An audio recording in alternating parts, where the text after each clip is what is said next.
Imaginez la Perse antique, un empire immense, fastueux, dirigé d'une main de fer par le roi Assuérus.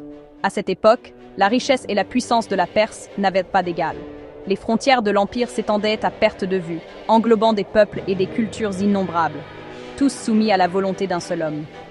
Son pouvoir est absolu, sa parole fait loi sur des millions de sujets. Aucun décret n'est remis en question, et chaque geste du roi façonne le destin de l'empire. Je veux organiser une fête, un banquet de 180 jours pour montrer la splendeur de mon règne. Que chaque province, chaque dignitaire vienne admirer la grandeur de la Perse et la générosité de son roi. Le palais de Suse déborde d'or, de marbre, de soieries. Les murs sont ornés de fresques éclatantes, les colonnes s'élèvent vers le ciel, imposantes et majestueuses. Le vin coule à flot, chaque détail est pensé pour impressionner. Les mets les plus rares sont servis, les musiciens jouent sans relâche, et la fête semble ne jamais devoir s'arrêter. Assuérus incarne la puissance, mais aussi l'orgueil. Son regard ne tolère aucune faiblesse, et il exige l'admiration de tous. Je suis un homme qui obtient toujours ce qu'il désire. Rien ni personne ne peut s'opposer à ma volonté, car je suis le maître de ce royaume. Dans ce théâtre de pouvoir, chaque courtisan joue un rôle. Les regards se croisent, les ambitions se devinent derrière les sourires. Les intrigues sont constantes, les alliances fragiles. Chacun cherche à gagner la faveur du roi ou à éviter sa colère. Le danger rôde derrière chaque sourire. Un mot de travers, un geste mal interprété, et tout peut basculer. Au sommet, Assuérus croit tout contrôler. Il se pense invincible, entouré de luxe et de loyauté. Mais il ignore que les événements les plus décisifs se préparent loin de son regard. Dans l'ombre, des décisions se prennent, des destins se nouent. C'est ici que notre histoire commence, dans l'opulence et la tension. Chaque instant est chargé de promesses et de menaces. Le palais n'est pas qu'une résidence, c'est une arène politique. Les murs ont des oreilles, et le pouvoir se joue autant dans les couloirs que sur le trône. Les masques tombent vite, et le moindre faux pas peut coûter la vie. Ici, la loyauté est une monnaie rare, et la trahison guette à chaque détour. Assuérus, tout-puissant, ne voit pas venir la tempête. Il croit son règne inébranlable, mais l'histoire s'apprête à le surprendre. Et bientôt, un simple non va bouleverser l'ordre établi, marquant le début d'un bouleversement que nul n'aurait pu prévoir. Au sommet du banquet, Assuérus, grisé par le vin, ordonne qu'on amène la reine Vashti pour exhiber sa beauté. Qu'on aille chercher la reine Vashti, je veux la montrer à tous. Mais Vashti refuse. Un silence glacial s'abat. Non, je refuse. C'est un choc. Le roi, humilié, explose de colère. Comment ose-t-elle? Moi, le maître de 127 provinces, défié par ma propre femme. Les conseillers s'affolent. L'ordre social est menacé, disent-ils. Si Vashti n'est pas punie, toutes les femmes suivront son exemple. Vashti est déchue, bannie à jamais. Un décret est promulgué. Chaque homme sera maître dans sa maison. Vashti disparaît, mais son refus laisse un vide. Le trône de la reine est vacant. Sans le savoir, Vashti a ouvert la voie à une autre femme, prête à changer l'histoire. Un simple acte de dignité a déclenché une révolution silencieuse. Le pouvoir du roi vient d'être ébranlé. L'histoire d'Esther peut commencer. Parfois, un non change tout. À Suse, au cœur de l'empire perse, Mardochée, un juif exilé, élève sa jeune cousine orpheline, Hadassa, que l'on connaîtra bientôt sous le nom d'Esther. Dans la simplicité de leur foyer, il lui transmet des valeurs de courage, de foi et de discrétion, loin du tumulte de la cour royale. Il me faut une nouvelle reine. Que l'on organise un concours de beauté dans tout l'Empire, afin de trouver la femme la plus digne de porter la couronne à mes côtés. Esther, dont la beauté et la grâce ne passent pas inaperçues, est choisie parmi des centaines de jeunes femmes et emmenée au palais, dans le harem royal, un univers inconnu et intimidant. Esther, souviens-toi, ne révèle à personne que tu es juive. Ce secret pourrait te protéger, mais il pourrait aussi te mettre en danger. Dans ce monde de rivalité et d'intrigue, son identité devient un secret vital, un fil ténu entre la sécurité et le péril. Je comprends, Mardochée. Je garderai le secret, quoi qu'il arrive. Grâce à sa douceur, sa sagesse et sa discrétion, Esther gagne la faveur de tous, des servantes aux plus hauts dignitaires du palais. Elle suit fidèlement les conseils de Mardochée, qui veille sur elle de loin, inquiet mais confiant en sa force intérieure. Sa double identité la protège, mais la place aussi dans une position précaire, entre deux mondes qui pourraient s'opposer à tout instant. Dans le harem, Elle apprend les codes complexes de la cour, les rituels, les alliances, tout en restant fidèle à ses racines et à sa foi. Sa lumière intérieure, sa bonté et sa dignité la distinguent parmi toutes les autres. Sans le savoir, Esther se prépare à jouer un rôle décisif, à porter un destin bien plus grand que le sien. Esther n'est pas qu'une belle inconnue perdue dans la foule du palais. Elle porte en elle l'espoir silencieux de tout un peuple, un espoir fragile, mais puissant. Son secret, loin d'être un fardeau, deviendra sa plus grande force, une arme invisible. L'histoire s'accélère, les tensions montent, et bientôt, le sort du royaume tout entier reposera sur ses épaules. Parfois, la discrétion cache un courage immense, prêt à changer le cours de l'histoire. Après 1 an de préparation, Esther se présente devant le roi.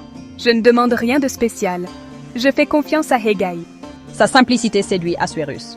Esther me plaît plus que toutes les autres. Elle sera reine. Esther, l'orpheline juive, devient reine de Perse.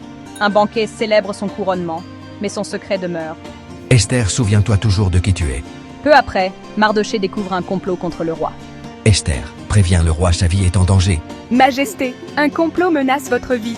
C'est Mardochée qui l'a découvert. Les coupables sont arrêtés, l'affaire consignée dans les archives. Mardochée a sauvé le roi, mais son acte passe inaperçu. Esther reste fidèle à ses origines, même au sommet du pouvoir. Son humilité et sa loyauté seront bientôt mises à l'épreuve. L'ombre d'un nouveau danger approche. Aman, nouvel homme fort du royaume, exige que tous se prosternent devant lui. Je ne m'agenouille pas. Je suis juif. Le refus de Mardochée attise la haine d'Aman. Punir Mardochée seul? Non, je veux anéantir tout son peuple. Aman conçoit un plan génocidaire. Exterminer tous les juifs de l'Empire. Il tire au sort la date du massacre, le 13e jour du mois d'Adar. Je présente mon plan au roi, masquant ma haine sous des arguments politiques. Aman promet une fortune au trésor royal pour financer l'opération. Le roi, indifférent, accepte. Un décret d'extermination est envoyé dans tout l'Empire. Suse est plongée dans la stupeur.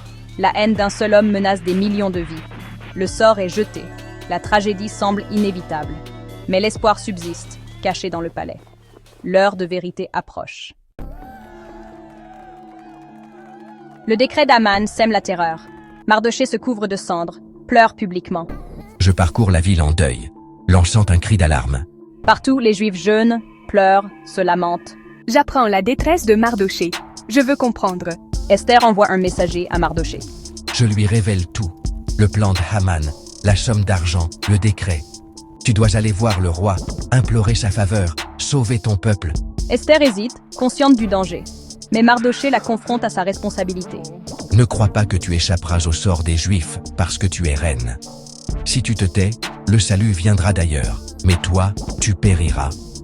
Qui sait si ce n'est pas pour un temps comme celui-ci que tu es parvenu à la royauté. Ces mots en révélant le courage d'Esther. Elle accepte sa mission, prête à risquer sa vie. Le destin d'un peuple repose sur sa décision. Esther sait que paraître devant le roi sans convocation, c'est risquer la mort. Je demande à Mardochée de rassembler tous les Juifs de Suse. Jeûnez pour moi 3 jours. Moi aussi je jeûnerai avec mes servantes. Après j'irai voir le roi, même si c'est interdit. Et si je dois périr, je périrai. Esther transforme sa peur en détermination. Elle prend les rênes, donne des ordres, assume son rôle. Le jeûne unit tout un peuple dans l'attente. Le moment décisif approche. Esther n'est plus une simple reine, elle devient l'héroïne de son peuple. Son courage va changer le cours de l'histoire. Parfois, il faut tout risquer pour sauver ce qui compte. La foi et la solidarité deviennent des armes puissantes. Le sort du peuple juif est suspendu à un fil. Esther s'avance vers son destin. Le silence du palais cache une tempête. Le 3e jour, Esther se présente devant le roi, risquant sa vie. Elle avance, le cœur battant, consciente que nul ne peut approcher le roi sans y être invité, sous peine de mort. Mais sa détermination est plus forte que la peur. Esther trouve grâce à mes yeux. Sa bravoure m'impressionne et je sens qu'elle porte un lourd secret. Je tends le sceptre d'or, signe de ma faveur et de sa survie. Elle est sauvée, soulagée, mais la véritable épreuve ne fait que commencer. Le roi, intrigué, lui demande sa requête, prêt à lui accorder jusqu'à la moitié du royaume. Si le roi le veut, qu'ils viennent avec Aman à un banquet que j'ai préparé pour eux. Là, je révélerai ce qui me tourmente. Le roi accepte, flatté par cette invitation exclusive. Haman, honoré, ne se doute de rien. Haman jubile, inconscient du piège qui se referme lentement sur lui. Au premier banquet, Esther temporise, préférant attendre le moment parfait. Elle invite à un second festin, attisant la curiosité du roi. Le suspense monte, la tension est à son comble. Tous retiennent leur souffle, sentant qu'un secret va éclater. Au second banquet, le roi insiste. « Quelle est ta demande ? Parle sans crainte. » Que ma vie et celle de mon peuple me soient accordées, car nous sommes menacés d'extermination. Nous sommes voués à la destruction, à la mort et à l'anéantissement. Qui a osé faire cela? Qui menace la reine et son peuple dans mon royaume? L'ennemi, c'est Haman. C'est lui qui a ourdi ce complot contre nous. La vérité éclate, frappant la cour de stupeur. Le masque tombe enfin. Haman est démasqué. Le roi est furieux, trahi par son plus proche conseiller. Haman supplie Esther, mais le roi, indigné, le condamne sans appel. Pendez Haman à la potence qu'il avait préparée pour Mardochée. Que justice soit faite. Le renversement est total. Le sort s'inverse brutalement. Mais la menace plane encore. Le danger n'est pas encore écarté, car le décret contre les Juifs subsiste. Esther et Mardochée doivent encore user de sagesse et de courage pour sauver leur peuple de l'anéantissement. Le courage d'Esther a brisé la conspiration, mais la lutte n'est pas terminée. La lumière commence à percer les ténèbres, annonçant l'espoir d'un nouveau destin pour tout un peuple. Haman exécuté, Esther supplie le roi d'annuler le décret de mort. Rédigez un nouvel édit au nom du roi. Les Juifs peuvent se défendre, riposter à leurs ennemis. Le jour venu, les Juifs triomphent. La peur change de camp. Ce jour de deuil devient un jour de fête et de délivrance. Avec Esther, nous instituons la fête de Pourim pour célébrer ce miracle. Pourim, c'est la joie, le partage, la mémoire de la délivrance. L'histoire d'Esther n'est pas qu'un sauvetage. C'est une leçon de courage, d'identité, de justice. Une seule personne peut changer le destin de millions. Parfois, on est placé là, pour un temps comme celui-ci. L'héritage d'Esther inspire encore aujourd'hui. La lumière a vaincu les ténèbres. Le courage et la foi triomphent toujours. Et l'histoire continue de donner de l'espoir.